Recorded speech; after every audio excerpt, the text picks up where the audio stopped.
Ghostly tales, yet mirrors of human life. Hey, everyone! Welcome to Encountering Chinese. Ghostly Tales from Zhai.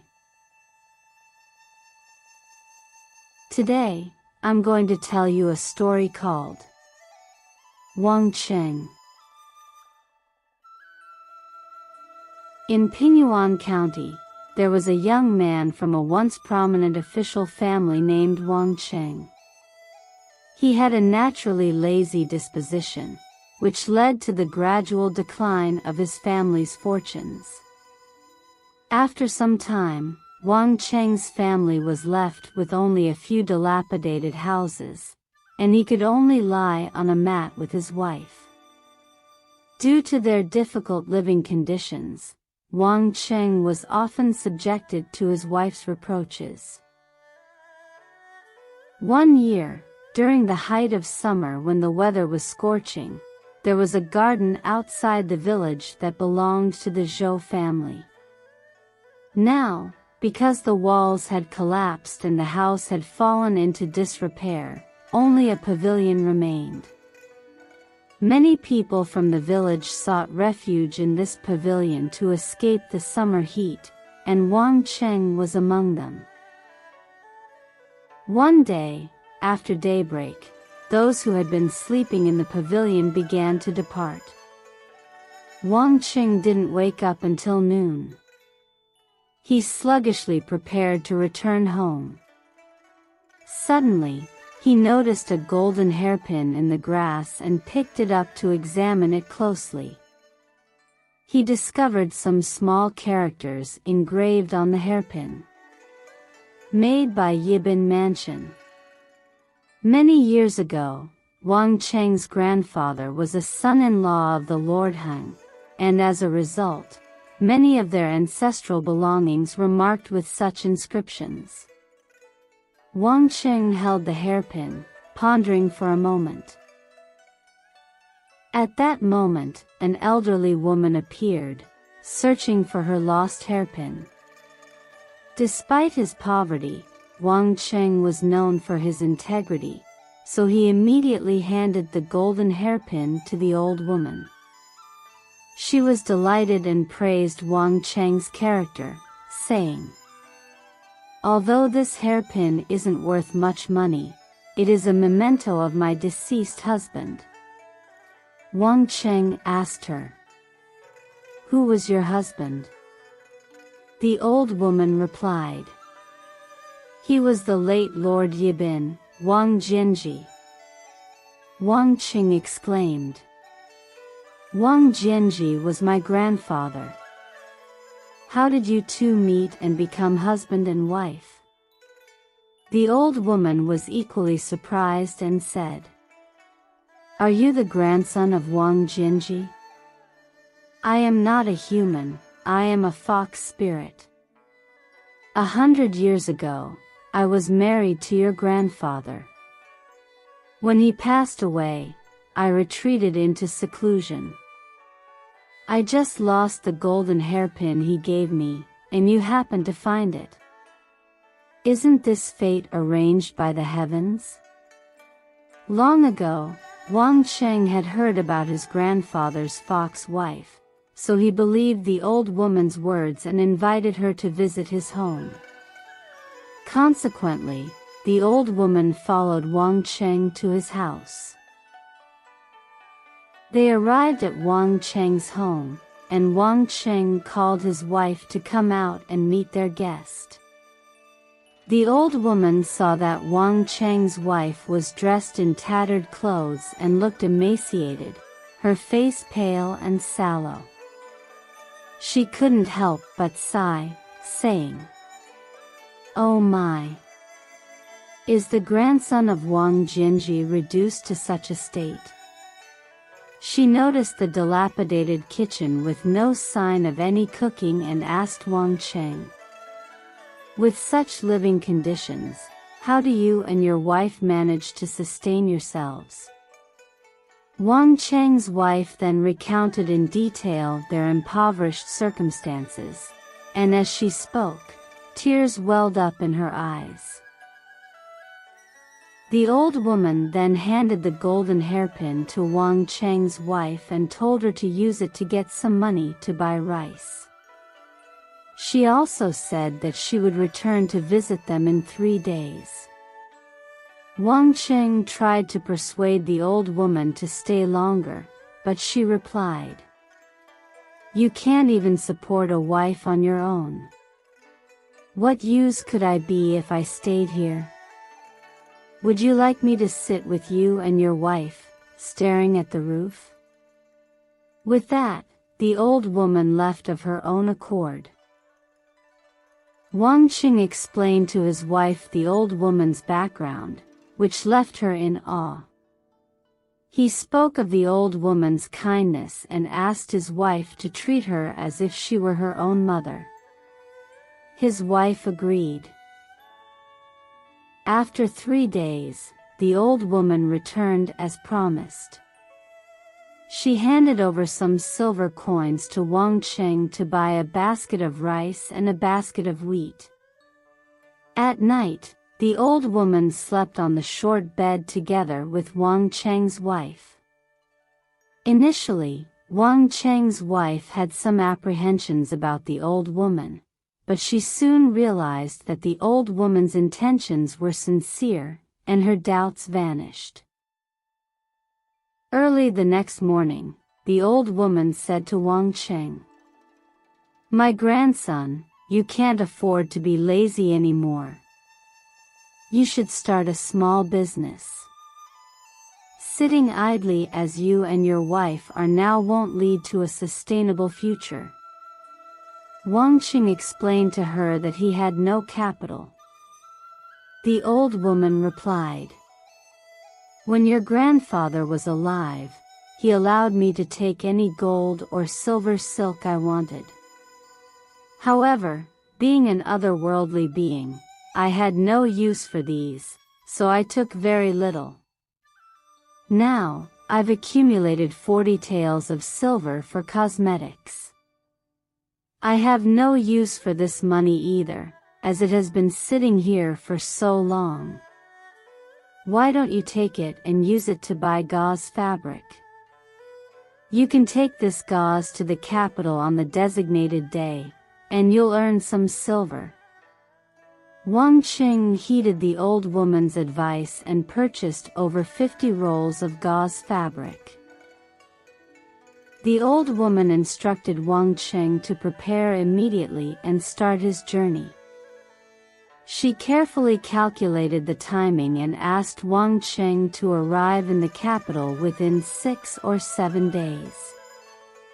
She emphasized, "You must be diligent, and above all, you can't be lazy.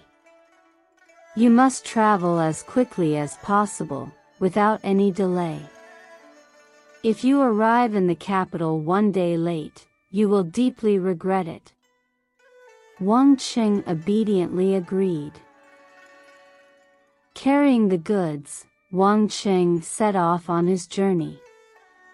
During his travels, he encountered heavy rain that soaked his clothes and shoes. Wang Cheng had never experienced such hardships, and he felt extremely fatigued. Consequently, he decided to take a temporary break at an inn. Unfortunately, the heavy rain continued throughout the night, and water from the eaves dripped like thick ropes. After a night of heavy rain, the roads became even muddier.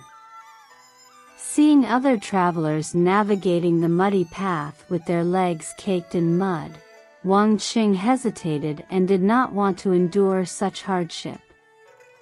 By noon, the ground had barely dried, and the sky was heavily overcast.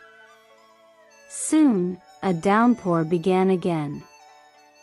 Wang Cheng ended up staying at the inn for 2 days before he finally resumed his journey. As Wang Cheng neared the capital, he heard from other merchants that gauze fabric was selling at a high price in the capital, and the prices were still rising. This news made him secretly happy. However, upon reaching the capital, he checked into an inn and inquired with the innkeeper about the situation.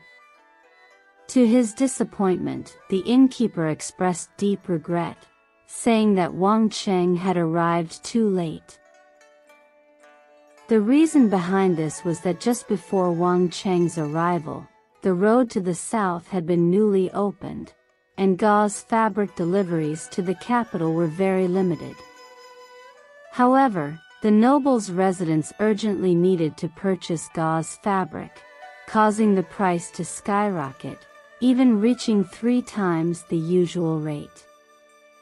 But on the day before Wang Cheng's arrival, the noble's residents had already purchased enough, leaving those who came later feeling disappointed. After hearing this explanation from the innkeeper, Wang Cheng felt disheartened. Another day passed, and more gauze fabric arrived in the capital, causing the prices to plummet. Wang Cheng realized that selling gauze fabric at that moment would yield no profit. He decided not to sell but to keep it. So, for over 10 days, he hesitated, calculating that his expenses in the capital were already substantial, causing him much distress. At this point, the innkeeper advised him to sell the gauze fabric at a low price and consider other options. Heeding the innkeeper's advice, Wang Cheng sold all the gauze fabric at a loss of over 10 taels of silver. Unexpectedly, the following morning, when he went to check his belongings, he found all his silver missing. Alarmed, he informed the innkeeper, who expressed helplessness. Some suggested that Wang Cheng report the incident to the authorities and have the innkeeper held accountable, but Wang Cheng simply sighed and said, "I lost my money due to my bad luck. What does it have to do with the innkeeper?" Grateful for Wang Cheng's kindness, the innkeeper gave him 5 taels of silver and encouraged him to return home. However, Wang Cheng felt he could not face his grandmother with his current situation. He wandered aimlessly in the market, caught in a dilemma. Coincidentally, at that time, Wang Cheng noticed a stall in the street where people were gathering to watch quail fights, and they would place bets worth several thousand copper coins on the outcome. Some even spent over 100 copper coins to buy a brave and skillful quail. A thought struck him. He counted the remaining money in his baggage and realized it was enough to buy quails for resale. So, he returned to discuss this with the innkeeper, who strongly encouraged him to give it a try. The innkeeper agreed that Wang Cheng could stay at the inn for food and shelter without having to pay. Wang Cheng was delighted and went outside the city to buy quails. He bought a cart full of quails and returned to the capital. The innkeeper was also pleased, wishing him the best of luck in selling the quails. However, unexpectedly, a heavy rain started in the middle of the night and continued until dawn. As the day broke, the streets were flooded, and the rain showed no sign of stopping. Wang Cheng had no choice but to stay at the inn and wait for the weather to clear. To his dismay, the rain continued for several days without a break. Wang Cheng woke up to find that many of the quails he had bought were dying. He was deeply worried about what to do next. Another day passed, and more quails died. Only a few remained, so he put them together in one cage. After another night, he found that only one quail was still alive. Wang Cheng told the innkeeper, and tears streamed down his face as he shared his troubles. The innkeeper, empathizing with Wang Cheng's string of misfortunes, also sighed heavily. Wang Cheng had lost all his silver, and he had no place to return to now, feeling so miserable that he contemplated ending his own life. The innkeeper tried to console him repeatedly and took him to inspect the one remaining quail.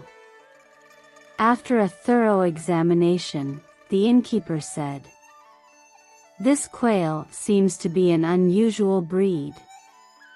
It's possible that the other quails died in fights against it. Since you have time on your hands now, why not train it?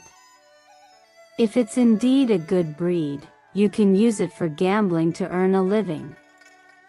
Wang Cheng followed the innkeeper's advice once more and trained the quail. Once the quail was well trained, the innkeeper instructed Wang Cheng to take it to the streets for gambling and come back with a meal.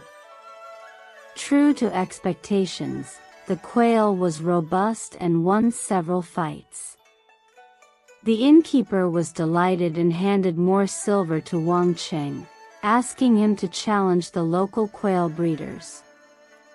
In the end, Wang Cheng's quail emerged victorious in all 3 matches. This continued for over half a year, and Wang Cheng managed to save 20 taels of silver. He was relieved and considered this quail as valuable as his own life. The people of the capital knew that the Grand Prince, who was the emperor's brother, had a fondness for quail fighting. Every lantern festival, he would invite quail breeders from the common folk to his palace and have them pit their quails against the ones he raised. The innkeeper told Wang Cheng, "Now is the opportunity to make a fortune. We can only hope that your fate is favorable." So, the innkeeper informed Wang Cheng about the quail fighting at the Grand Prince's palace and accompanied him along with his quail to the palace. The innkeeper further advised Wang Cheng, "If your quail loses this time, it's just bad luck, and we must accept it. But if, by any chance, your quail wins, the Grand Prince will surely want to buy it. At that time, don't agree immediately. If he insists on buying it, just watch my reaction and wait for me to nod before accepting his offer." Wang Cheng agreed, saying, "All right." They arrived at the palace, and the courtyard was already packed with people eager to watch the quail fights. After a while, the Grand Prince came out and sat on the dais. His officials loudly announced, "Anyone willing to pit their quail, step forward." Immediately, someone stepped forward, holding a quail, and hurried up the steps. The Grand Prince ordered the release of the quails bred in the palace, and the visitor released his quail. As soon as the 2 quails leaped and began fighting, the visitor's quail was defeated. The Grand Prince couldn't help but burst into laughter. In a short while, several people who had stepped onto the platform had been defeated. The innkeeper whispered to Wang Cheng, "Now it's your turn." So the innkeeper and Wang Cheng stepped onto the platform. The Grand Prince examined Wang Cheng's quail and said, "Your quail has a fierce look in its eyes. It must be a strong fighter. I mustn't underestimate it." He then ordered his servants to bring a quail called Iron Beak to fight against Wang Cheng's quail. After several intense rounds of combat, the Grand Prince's quail was defeated. He tried 2 more quails, but they all lost. The Grand Prince hurriedly commanded his servants to bring the best quail from the palace. After a while, a servant brought it out, and everyone saw that this quail had snow-white feathers, resembling a heron. It was indeed a magnificent creature.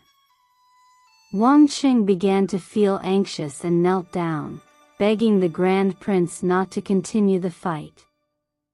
He said, "Your Highness, your quail is truly a celestial being.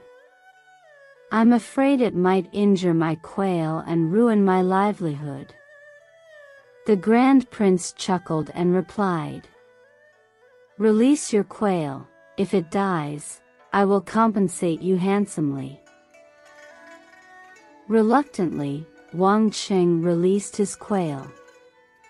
As the Grand Prince's quail swooped in, Cheng's quail lay flat, ready and waiting like an angry rooster. The Grand Prince's quail suddenly attacked, and Cheng's quail leaped and attacked its opponent like a flying crane. The two quails engaged in a prolonged battle, advancing and retreating, up and down. Gradually, the Grand Prince's quail weakened, and its defense faltered.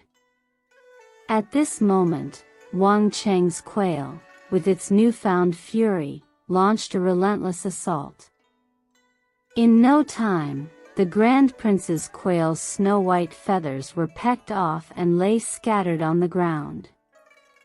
It could only droop its wings and retreat, defeated.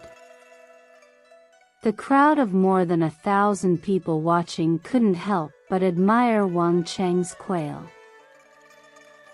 The Grand Prince took Cheng's quail and examined it closely, from its beak to its talons. After scrutinizing the quail thoroughly, he asked Cheng, "Are you willing to sell your quail?" Cheng replied, "I don't have any fixed property, and this quail is my sole means of livelihood. Therefore, I'm naturally unwilling to sell it." The Grand Prince then said, "I can offer you a substantial price, equivalent to a middle-class family's fortune. Are you willing?" Cheng lowered his head and thought for a long time before replying, "I didn't want to sell, but considering your Highness's fondness for it, and the prospect of securing a comfortable livelihood, what more can I ask for?" The Grand Prince asked how much money Cheng wanted for his quail, to which Cheng replied that he wanted 1,000 taels of silver. The Grand Prince laughed and said, "You're quite the foolish man. How could a tiny quail be worth 1,000 taels of silver?" Cheng responded, "Your Highness, if you don't see it as a treasure, I do. It's more precious to me than priceless jade. I take it to the market for quail fights, and every day, I earn several taels of silver. With that money, I can buy a good amount of rice, which ensures that my family of over 10 people won't go hungry or cold. What treasure could compare to that?" The Grand Prince said, "I won't shortchange you. I'll give you 200 taels of silver." Cheng still shook his head. So the Grand Prince added another 100 taels. Cheng discreetly looked at the innkeeper and saw that the innkeeper didn't react. He then said to the Grand Prince, "Since your Highness genuinely wants to buy my quail, I'm willing to reduce the price by 100 taels and sell it to you." The Grand Prince hesitated and said, "Well, maybe not. Who'd pay 900 taels of silver for such a tiny quail?" Cheng, the quail's owner, fell silent and turned to leave. But the Grand Prince, realizing he might lose the opportunity, urgently called out, "Wait! You, the quail raiser, come back!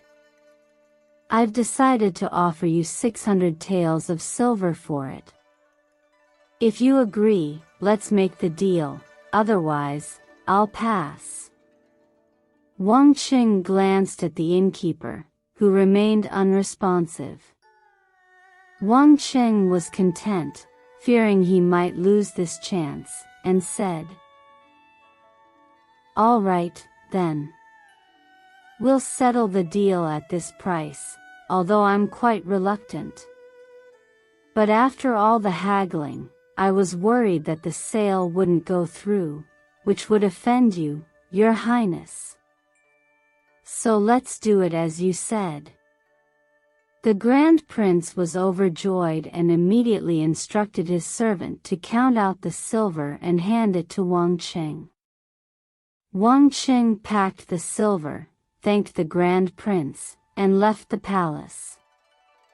On his way back to the inn, the innkeeper scolded him, saying, "What did I tell you? You hurriedly made the deal yourself. If you had held out just a little longer, you would now have had 800 taels of silver." Wang Cheng returned to the inn and placed the silver on the table for the innkeeper to take. However, the innkeeper refused to accept it. Wang Cheng insisted on paying, so the innkeeper calculated the food and lodging expenses for the past few months and accepted the corresponding amount. Subsequently, Wang Cheng returned home with his belongings. He eagerly recounted his experiences and shared the silver with everyone to celebrate. The old woman advised Wang Cheng to use the money to purchase 300 acres of fertile land, renovate their house, and acquire tools and equipment. In no time, Wang Cheng's family had restored their ancestral status as a prosperous household. Every day, the old woman rose early, directing workers to till the fields while instructing Wang Cheng's wife to oversee the household's cloth production. If Wang Cheng or his wife displayed even a hint of laziness, the old woman would reprimand them. Wang Cheng and his wife, however, complied without a word of complaint. 3 years passed, and the family grew even wealthier. Yet, the old woman decided to bid them farewell. Wang Cheng and his wife pleaded with her and shed tears, and, reluctantly, she agreed to stay for one more day. But when they went to greet her in her room the next morning, they found she had vanished without a trace. At the end of the story, the author included a commentary, remarking, "People often say that wealth comes from hard work, but Wang Cheng's prosperity arose from his idleness. This is an unheard of tale indeed." However, people may not realize that despite his initial destitution, Wang Cheng's unwavering, sincere nature was ultimately what won favor from heaven. It makes me wonder, can riches truly be attained through indolence? Alright. That's all for today's ghostly tale. Wang Cheng. If you enjoyed it, please give it a thumbs up and subscribe. Please also encourage everyone to comment and share more. We'll see you in the next episode.